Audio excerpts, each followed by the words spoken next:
Bien, ¿qué estaremos? A un año más o menos de la aplicación de las distintas dosis de la vacuna contra el COVID-19. Eh, en los siguientes minutos van a escuchar a un médico que ha egresado de la Universidad Nacional Mayor de San Marcos.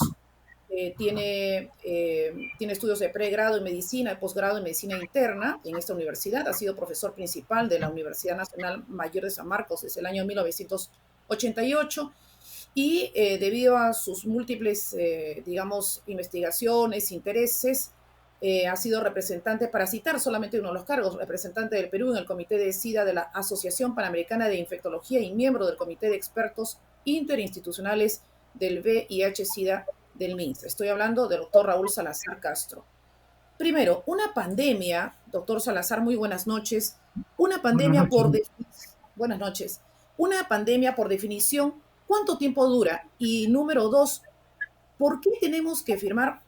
Estoy haciendo unas preguntas, digamos, solamente para abrir el apetito en esta entrevista, para desarrollarla con más calma.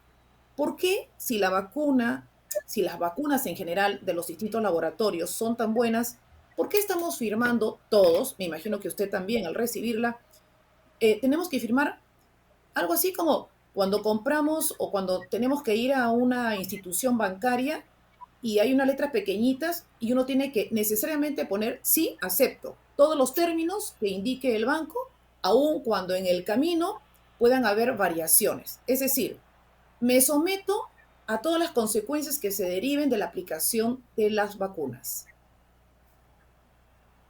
En cuanto a la pandemia, es muy variable.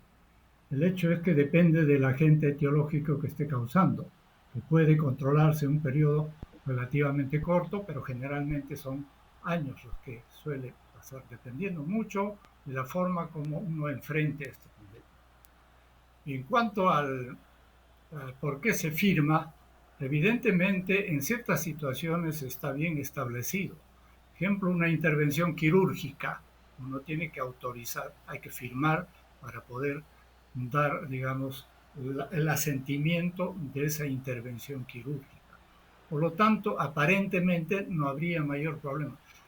De hecho, hay que tener en cuenta que esta forma de enfrentar a esta pandemia ha sido a través de vacunas que en un periodo aparentemente corto se han obtenido, a diferencia de otras enfermedades que se conocen años, en el cual han pasado 10, 15, 20 años a veces para obtener una vacuna eficaz. En este caso, prácticamente en menos de un año se ha logrado obtener. Por lo tanto, evidentemente existen los riesgos potenciales de que pueda existir alguna complicación. Pero en esos estudios justamente se establece cuánto de riesgo existe, pero a pesar de eso, las autoridades, probablemente basadas en algún dispositivo, han establecido esa modalidad de aceptación o firmar un consentimiento informado que se llama. A sugerencia de un médico, por ejemplo, particularmente, aunque todavía no estoy en el rango de edad de cuidado, pero por ejemplo yo recibí mejor dicho, yo compré una vacuna contra el neumococo, pero yo no firmé ningún acta de consentimiento. De hecho, cuando recibí seguramente contra la fiebre amarilla, tampoco. Y podría retroceder, ¿por qué en esta sí? Efectivamente, hay patologías que se conocen mucho tiempo, hay formas de controlar bastante bien. Por lo tanto, igualmente yo he recibido más de una vez la vacuna de fiebre amarilla por razones de viaje, algo, y no requiere para neumococo, etcétera, para las distintas, incluso en la infancia que se ponen las vacunas, no requiere. Y esta es la primera vez Probablemente, que estamos firmando. sí, sí, sí. Yo también conozco la primera vez, asumo que hay algún dispositivo que establece esa obligatoriedad de firmar. Probablemente, no lo conozco. Correcto, obligatoriedad que no estaría tan desencaminado aquel que está en ese movimiento antivacuna y es que tiene objeciones para recibirla. Pero lógicamente yo no voy a ir con ese movimiento antivacuna. Solamente estoy haciendo esto para provocar una respuesta. Ahora, eh, también hay que decir la verdad. la vacuna no está totalmente probada. Todavía estamos en periodo de prueba. ¿Es correcto o incorrecto lo que digo? No, dos vacunas han sido aprobadas oficialmente hace poco, una semana o dos, la de Pfizer y Moderna de Estados Unidos. Las demás todavía no están en manejo de emergencia, que se llama, como algunos otros productos que se están elaborando para el manejo de esta pandemia. Lo que quise decir, doctor Raúl Salazar, es lo siguiente. Esas dos que han sido aprobadas, y estamos hablando, hay dos instituciones, ¿no es verdad? Por decirlo así, la de Estados Unidos de Norteamérica, que es la FDA, y la otra que es para Europa, ¿correcto? La Las EMA, principales, correcto. Entonces, la pregunta es, esas dos de las que me habla, de esos dos laboratorios, Moderna y Pfizer, concluyó el periodo de prueba de evaluación aún en los seres humanos? claro que sí, claro que sí, porque En un tiempo récord, hay, hay, normalmente hay, ¿cuánto demora la FDA para aprobar un medicamento? ¿No son 10 años? Para, para cada medicamento varía, como te decía, por ejemplo, las vacunas distintas que se ponen años, han demorado 8 años, 10 años, 12 años.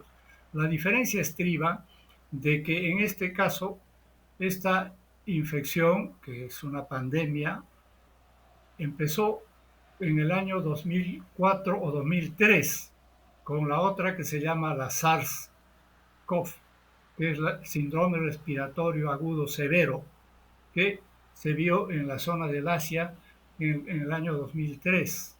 Esto se expandió a algunos lugares y no ha dado, digamos, muchas personas no han tenido, y la mortalidad en eso era un 9%. Desde entonces, los estudios han empezado a hacerse, a realizarse para poder obtener. Luego, el 2012, el MERS, que es un síndrome agudo respiratorio también del Medio Oriente, son de la misma familia, los coronavirus. Son 7 que se conocen que afectan al ser humano.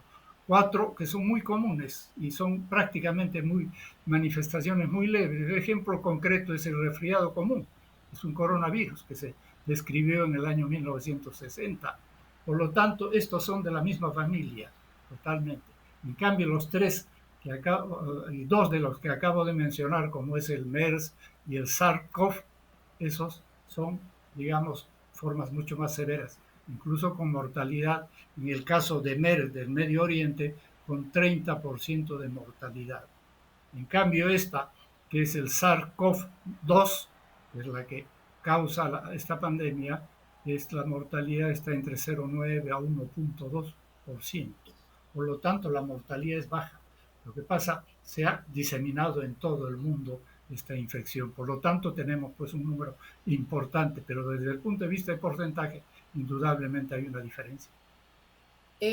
Una cuestión que es más o menos ronda por la cabeza de algunas personas, para continuar luego con el tema de las vacunas, esta cosa que dice, ¿por qué algunos, entre comillas, se prende con más fácil, por qué en algunos organismos se prende más fácilmente que en otros? La infección, ¿te refieres a Sí, la infección? sí, sí.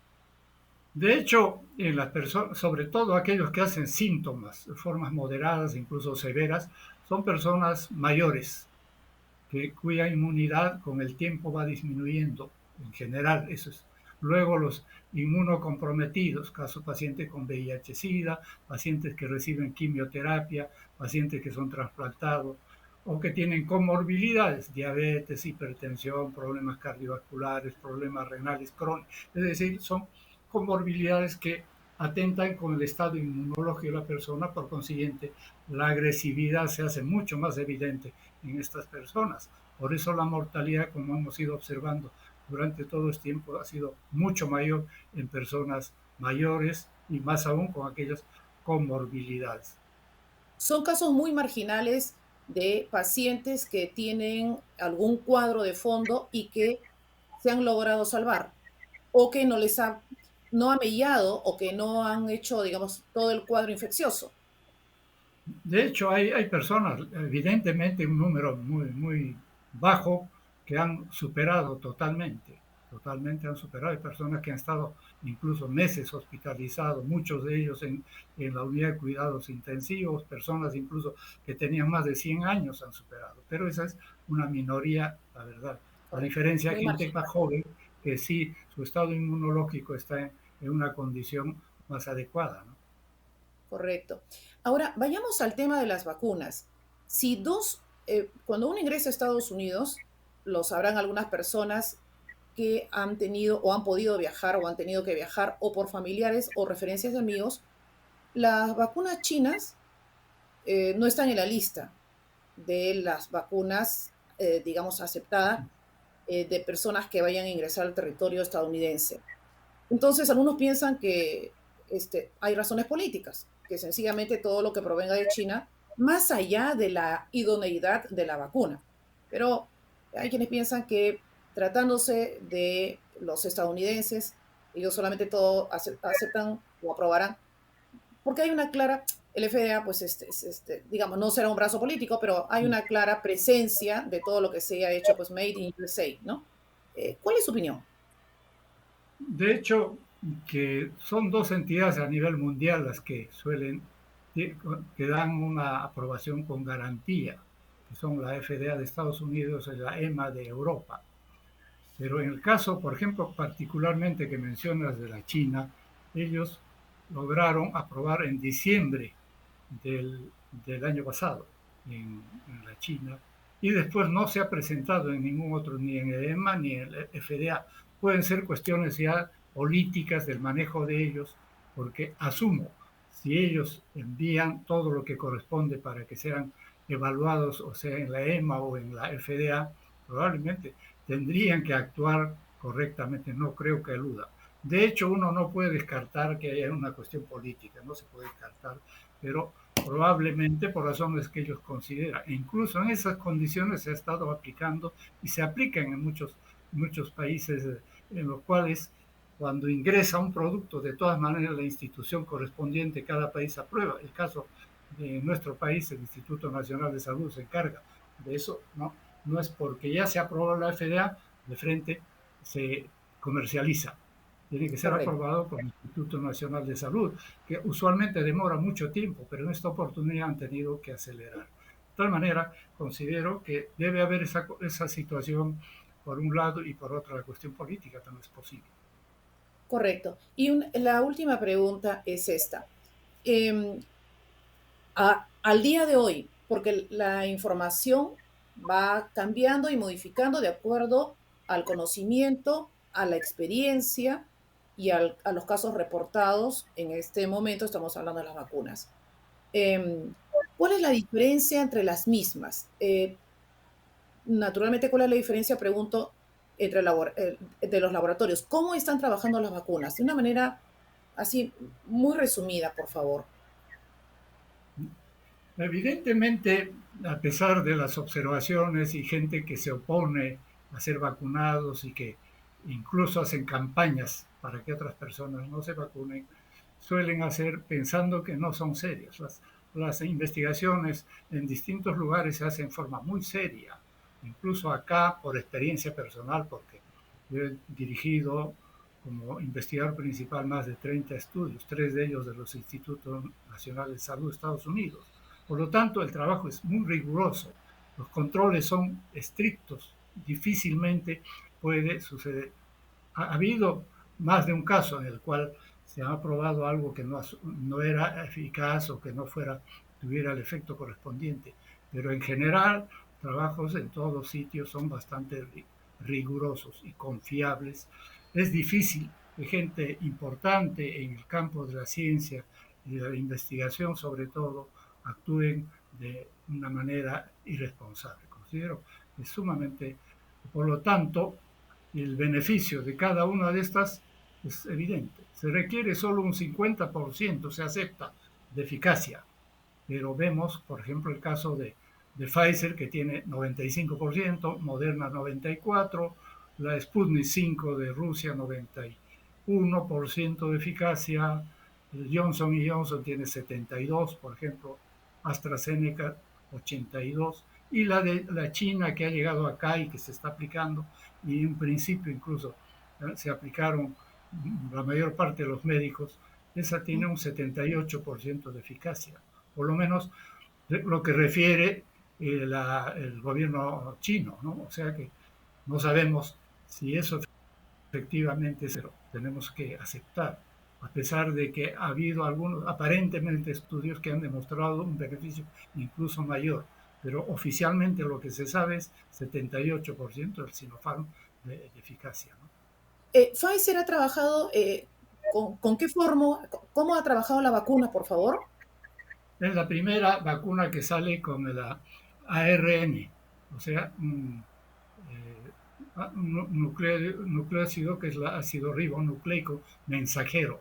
Es la Ya. primera vacuna que tiene ese origen, porque son cuatro tipos. Unos son virus atenuados, otros son eh, virus que utilizan otros virus como el adenovirus, y luego el otro es de proteínas. La primera que se hace hasta la fecha, que se ha hecho, es la producida por Pfizer y Moderna, que es el ARN mensajero, o sea, ácido nucleico mensajero. Esa es Y, digamos, la partida de la vacuna esta que está actualmente a disposición. y Sinopharm, ¿cómo trabajó su vacuna? De Sinopharm es virus atenuado, que eso Correcto. en algunas vacunas se han producido así, Así virus es. atenuado. Antes eran las más eficientes, ¿no? Claro, Pero claro. la Por palabra otro es, lado, requiere también mucho tiempo, pero en este caso la tecnología ha avanzado. Y otra cosa importante que no te mencioné es que para la salida de estas vacunas en un periodo tan corto en relación a otras vacunas, es que la inversión ha sido sumamente importante. Ha sido una inversión impresionante de capitales para poder obtener, aparte del avance de la tecnología y de haber empezado para esta misma familia de coronavirus desde el año 2003-2004 que se describió en la China, ¿no? muy bien. Raúl Salazar Castro, muchísimas gracias por tu presencia esta noche. Encantado, Milagros. Hasta justo de Hasta pronto. Hasta pronto. Una pausa y volvemos.